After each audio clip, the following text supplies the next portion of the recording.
to my garden. So today I've been doing a little bit of harvesting. My carrot patch desperately needed thinning out, so now I have these lovely baby carrots, which are kind of cool. These were supposed to be rainbow carrots. I've not actually found any in any colour other than orange or yellow, but hey, carrots are carrots, and these are my own special homegrown ones, so I gotta love that. As you can see, the carrot patch is looking a lot less crowded now, which in a way makes me kind of sad because it looks a lot less lush, but it will reward me theoretically with bigger carrots, so all good. I've also upgraded my TPS potatoes, or true potato seeds, the ones I grew from actual seeds. As you can see behind me, they have graduated to a full grow bag now. Look at them, earthed up and everything. I mean, look at those stems. Look how thick and healthy looking they are. So beautiful. It's hard to imagine that this was a tiny seed just in March. So cool. My Jerusalem artichokes are doing well also. As you can see, they are more or less my height now. So pretty cool. Maybe they'll flower this year, I hope so. Speaking of flowering, I wanted to show you this. This is what the inside of a garlic flower looks like.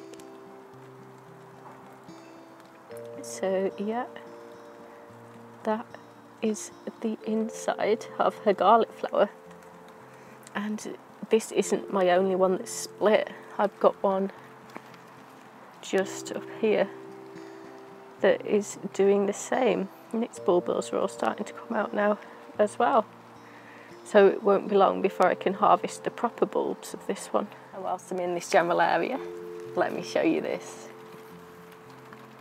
Do you see this tiny thing right here? That is my first Ricotto chili of the year. How cool is that? Wow, is it starting to get rainy already? But I've got some flowers out that I want to show you. So nasturtium flowers are out, looking nice and sunny there in amongst all the foliage. Got my poppy over here looking pretty. Coming up here, you can see this is my golden sweet mange too. And this one up here was, I thought, a purple one, but it's either a green variety or it doesn't get purple until much later. So might have called it wrong on that one. And then a happy little surprise over here.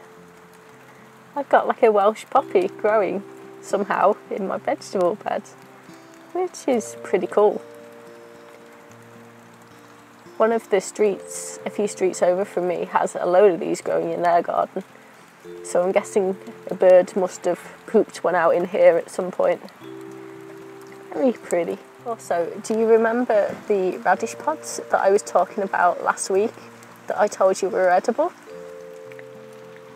Well, they are about ready, some of the bigger ones, so. They do taste just like radishes. I've got that nice pepperiness to them. Funny story. I gave one of those to my boyfriend yesterday. He sort of looked at it suspiciously and I was like, it's edible, you can eat it. So he put it in his mouth. Looked absolutely horrified when he tasted it. And I was like, what? What's wrong? And he was like, I don't like radishes. Oh, my bad. Didn't realise that. Well, the rain is coming down pretty hard right now, so I'm not really sure how much I can film from my doorway where it's actually dry, and I'm not going to risk messing up my camera, but let's give it a go, shall we? Over here, as you can probably just about see, my Dahlietta is making lots more flower buds. Over here, Do you see that one just at the back there? That is a red one that's just about to pop. A little to the left, you can see, oh, my gorgeous black hollyhocks. I really do love those. Over here is forget-me-nots that I swear to God I did not plant. Somehow they have colonised this bed. Don't even know how.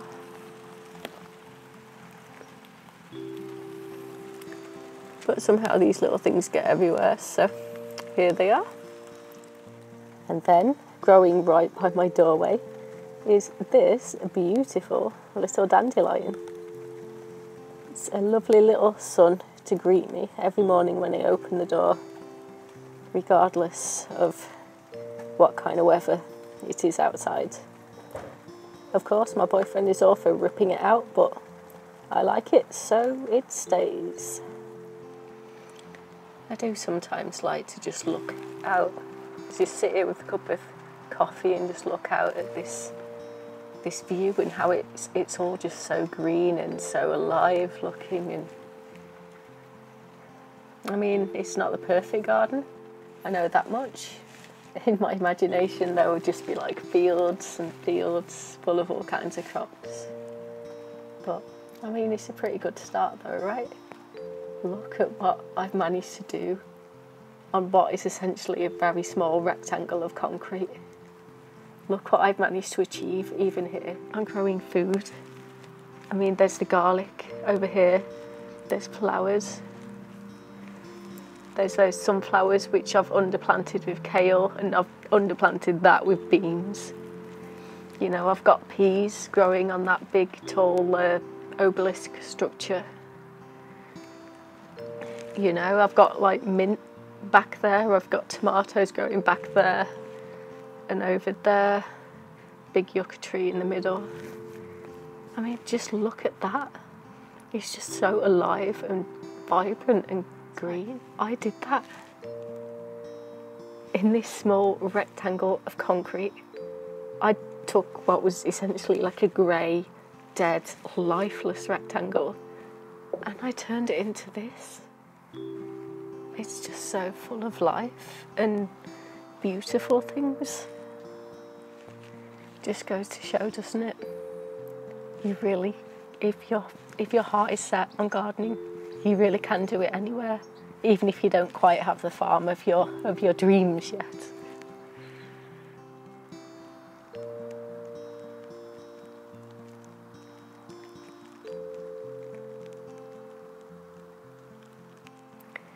As you can see, a garden cat does not mind about the rain. He's just out there chilling. With him being ginger, he doesn't do too well in the sun, bless him. So he quite likes it on cloudy days like this.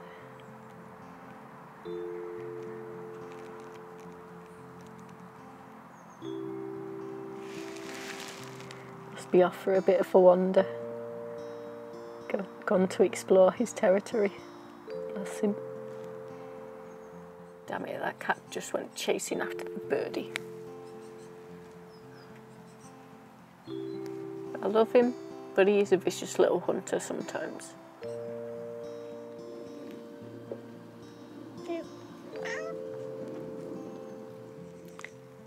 So, thank you for joining me on what is a very brief garden tour today, thanks to the beautiful British weather. I hope you all enjoyed, and I'll see you all in the next one. Bye.